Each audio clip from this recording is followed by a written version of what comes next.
Flint heb di gael llawar o'r meddiant hyd yma. Dyna oedd yr un stori. Angen Colan ys fawr, erbyn y dre newydd, ond colli nath nhw. Insel rwan tu cefn i'r golwr, a mae di rhoi cic na, oedd ddim di rhoi cic hwn ar y blaen. Mae di taro'r postyn.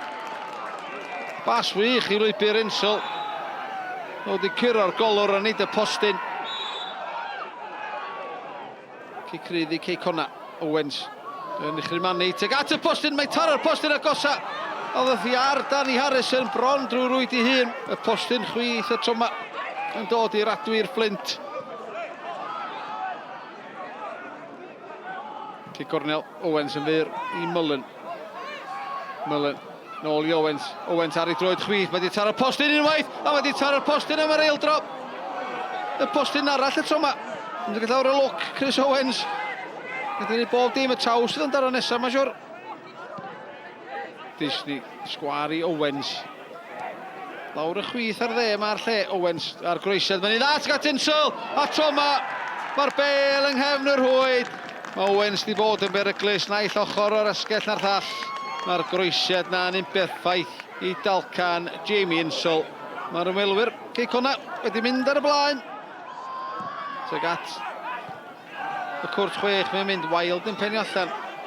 Disney ar ergyd, o, ddeil bwled. Ar beth da gan Rushton, a'r groesiad wedyn gan Erdley. Mae'r ergyd gan Morris, Erdley yn cam sefyll oddi ar y llinell.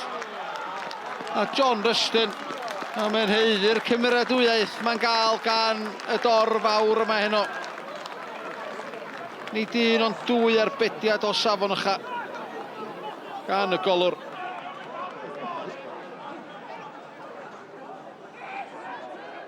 Jones, neb ar ei gyfil.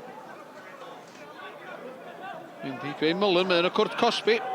Maher, teg at y postyn pella, neb ar gyfer Ben Nash. A'n gwybod yn union, dylio fod union i'r sgôr yn ebyn i Ginglwb.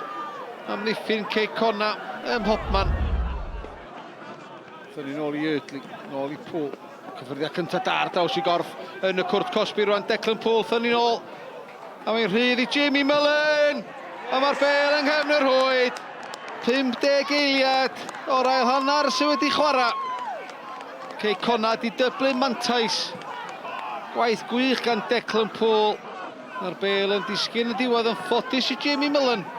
Y Flint dim, Cic honna 2. Owens. Grwysiad ddim teg at Callum Morris. Mae'n taro trawst. Oddi ar draws y llinell na, ac oedd mynd Andy Harms. Gyda farno'r cynorthwyol. A mae Cic honna rwan di taro'r ddau bostyn ar trawst yn y gêm yma. Gic hir. Uchel gan Byrne. A mae Insel yn cael ei faglu. A mae Nash newydd weld Cerdyn Melyn. A mae cael ail Cerdyn Melyn. A mae cael Cerdyn Coch. Felly, doedd rwg i waith i'r Flint. Yn ffodus braidd, Ben Nash i weld yr ail Cerdyn Melyn. Gawod cynnar i'r amddiffynwr. You know, it happened very similar to Haverfordwest 10 days ago, where we are in control of the game fully in 88 minutes to score equaliser, you know, because we hadn't got that second goal, and that's football. No matter how much you're in control of the game, who you are, if it's 10 minutes left and one goal in it, they've got an opportunity. So, yeah, I think it would, you know, if we hadn't got that second goal, it would have been really disappointing. I'm still disappointed that we haven't scored more because we've gotten some great positions, but the improving thing is that the last two games we've created lots of chances. We've got no complaints about tonight's result, none whatsoever. Probably caught Conisky at the wrong time, really. With you know, I've seen the game back from Tuesday night.